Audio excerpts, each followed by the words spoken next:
Hello everyone. இந்த video உங்கள் எல்லாரையும் கடுப்பேற்றுறதுக்காக. பட் இந்தியாவில் இருக்கிறவங்க கடுப்பாக மாட்டீங்க. பட் என்ன மாதிரி அப்ராடில் இருக்கிறவங்க கண்டிப்பாக கடுப்பாவீங்க. ஏன்னா நான் ஒன் ஆஃப் த திங் அதை என்ன எப்படி சொல்கிறது எனக்கு தெரில. ரொம்ப மிஸ் பண்ணுறது என்னென்னா நம்ம ஊர் ஸ்நாக்ஸுங்க. அதனால வாஸ் லைக் ஓகே, ரொம்ப கிரேவிங்காக இருந்துச்சு. ஸோ ஸ்ட்ரெயிட்டாக ஒரு ஏஷியன் ஸ்டோருக்குள்ளே போயிட்டு பிடிச்சதெல்லாம் வாங்கி அள்ளி தூக்கி போட்டு வந்தாச்சு. ஸோ அதில் தான் இந்த கோகோனட் முறுக்கு, மிக்சர், அப்புறம் கடலை மிட்டாய், அப்புறம் இந்த முறுக்கு, இது என்ன பேருன்னு தெரியல, அரிசி முறுக்கு.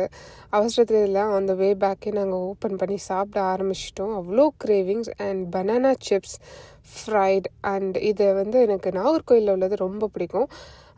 கேரளாவில் உள்ளது நல்லா தான் இருக்கும். பட் என்ன பண்ணுறது, வேறு வழி இல்லை.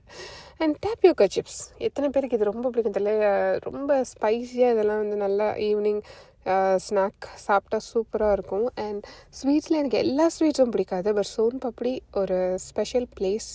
So that's it. And one last thing என்னென்னு கெஸ் பாருங்கள்.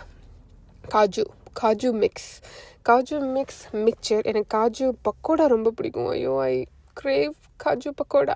ஆனால் அன்ஃபார்ச்சுனேட்லி அது இங்கே கிடைக்காத காரணத்தினால சரி காஜு மிக்சரையாவது வாங்கி சாப்பிட்லாமே தான் இது வாங்கினோம். ஸோ ஃபுல்லாக எல்லாத்தையும் அள்ளி தூக்கி போட்டு கொண்டு வந்தாச்சு. அண்ட் லாஸ்ட்டாக என்ன அப்படின்னு சொல்லி பார்த்தீங்கன்னா, இந்த சன்னாதால் ஏதோ ஃப்ரைடாக பிக்சர் பார்க்க ரொம்ப அழகாக இருந்துச்சுன்னு தூக்கி போட்டு கொண்டு வந்துட்டேன். ஸோ ஃபைனலி அப்பாடா, இப்போ தான் நம்ம வீடு நிரம்பி ஏதோ இருக்கிற மாதிரி ஒரு ஃபீலிங், ஒரு பிளஸடாக ஸ்நாக்ஸ் எல்லாம், ஸ்நாக் பாக்ஸ்லாம் நிரம்பி.